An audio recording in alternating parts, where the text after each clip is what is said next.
Hey Warriors, if you're interested in using our email tutoring service for undergrads, keep on watching because I'm going to show you how. First, go to the WCC website.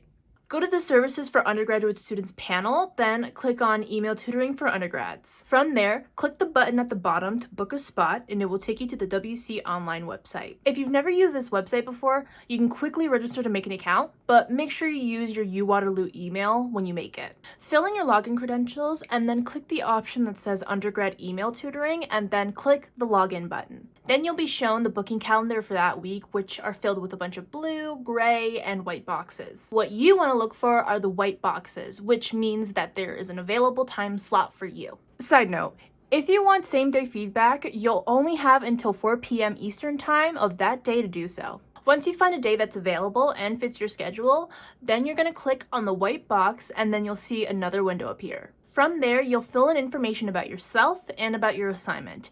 And if there's something specific that you want looked over, this is your perfect opportunity to ask. Finally, attach a file of your work and then click Create Appointment. Then you can wait to receive your feedback at 6 p.m. Eastern Time of the day you selected. And if you have any problems, you can always email us at wcc@uwaterloo.ca. I hope this helped.